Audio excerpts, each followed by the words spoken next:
Yeah, so basically I get up at 6 a.m. and then have a coffee and then do my personal chores. And then I usually looks at my emails and then see what are the tasks that I have to do today, and also whatever the left over from yesterday. And then I basically prepare a to-do list and prioritize on whatever the things that should go first. So that's how it start and go on in the morning. Basically, you're lucky in that because I start at 5 o'clock. You Okay. start at 6 o'clock. Yeah, so the working hours differ because sometimes I'll be having meetings with my advisor. So I wake up at 5 and I'll have my tea, not a coffee person. Then some personal house chores. Right. But I have a habit of doing the to-do list Right. before the night. So what I take is I take the to-do list and I'll see what are the doubts and everything. I have to communicate with my advisor Right. during the meeting because it's very hard to catch up them depending on the time zones. Right. So what I say is like, what are the doubts I clear with him, and then I think we have the team update meeting at 7. So what are the tasks for today and the deadlines, everything have to be updated. So Right. yeah, pretty much at 7 o'clock it officially starts for the Work and all. work and all.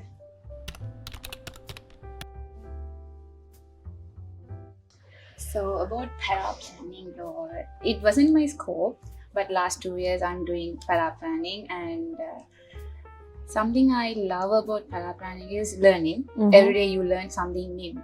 Depending on the advice and the client you work on it, you get something every day, something that you don't know. So I just Google it. So, okay, what is this? What is that? And how that is linked to our work and Yeah. everything. So it is not something you have to stick to one plan and you have to do the same thing every day.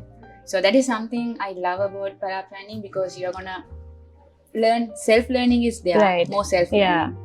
So that is something I love it. For me, I am not a person who likes to write a lot. I'm more of a number person. Learning about how different softwares work and then do the modelings in that softwares regarding how the personal financial projections for the future for each and every client. So that is the part I love the most in my job.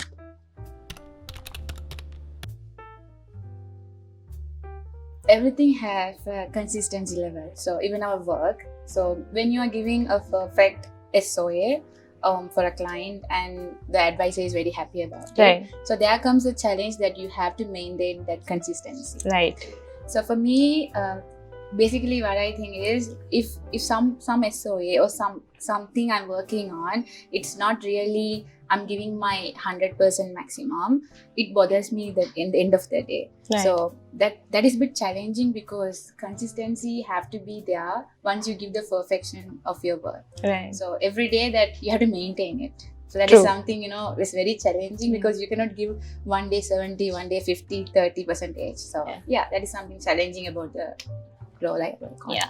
So basically what was challenging to me is how make the SOA more compliant. So because there are a lot of compliance rules and all that we have to make our SOAs have to be ensured with their compliance. So that was a little bit challenging for me given the fact that these compliance rules and stuff are changing on annual basis. So we have to be updated with these stuffs and make sure the SOAs are also in line with these things, the compliance rules and all. So that was the challenging part for me in this job.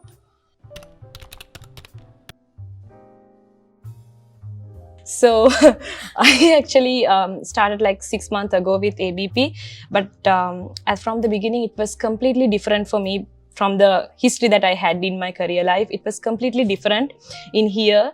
Basically, what I saw is the culture and structure is completely different. So one thing is this is like a bosslessness concept is there where we are not meaning that we don't have any bosses, but it means that we have bosses. They are moreover like a leaders. They are for us to teach or facilitators or to help us as a collaborations. It's not come and say or do this and that. They're supporting for us to learn. And most important thing in here, my journey is that I saw like a huge career growth in here. Like there's a career opportunity for us to build ourselves. It's been 9 months with ABP. Right. So I mean, I thought it actually should be 6 months, but when I checked my LinkedIn, it's 9 months. I was like, okay. Oh, that's huge within a short period of time. But as you said, the culture is different, and I think even if there's small teams, different teams, and everything is there, everyone knows what we are working on, and the transparency between the team members and everything, and the leadership quality with even my team leader and the high management. Apart from everything, the opportunity to grow forward.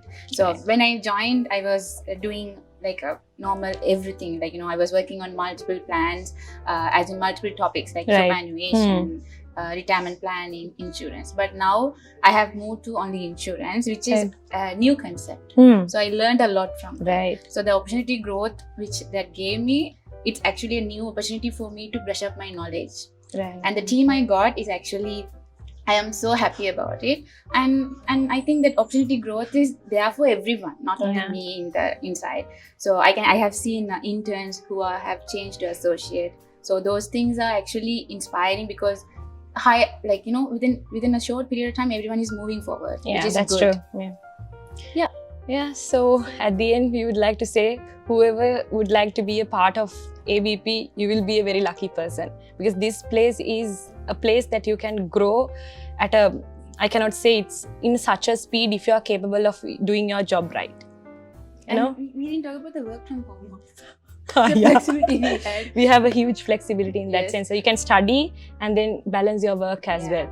Which is good. And you meet nice friends like me, and you. Okay, I'm not going to talk about that. Okay, that's it.